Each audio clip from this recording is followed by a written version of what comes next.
Le Grand Palais est un bâtiment de 1900 qui a été construit pour l'exposition universelle. C'est un édifice composé de 3 bâtiments indépendants créés par 3 architectes différents. Le Palais de la Découverte par Albert Thomas, un bâtiment intermédiaire par Albert Louvet et la Grande Nef par Henri de Glane. L'objectif de ce projet est la restauration et la mise en valeur des volumes existants, ainsi que la mise en conformité du projet pour permettre le bon déroulement des épreuves des Jeux Olympiques de 2024. Quand on a eu le mandat du Grand Palais, avant qu'on ait le mandat total, on avait déjà le mandat pour la partie de la restauration.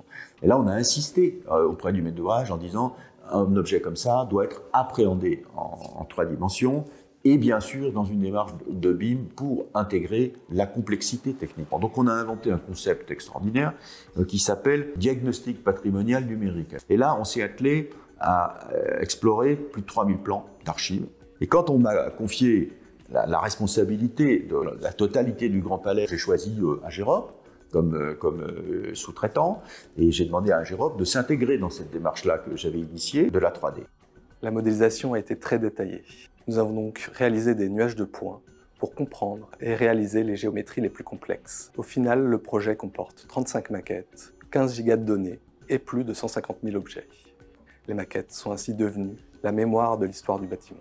On la compare géométriquement à des relevés qu'on fait après curage. Ça nous permet de faire des images. On a un infographiste à l'agence qui tient à jour les images de synthèse. Parce qu'on découvre des choses, on découvre des mosaïques qui étaient cachées, on découvre des couleurs, on fait des sondages de couleurs. Et subitement, en temps réel, on peut remettre nos images à jour à partir de cette maquette qui est très développée. Et à l'issue des travaux, cette maquette pourra être réutilisée par le client puisque c'est une maquette 3D telle que construite.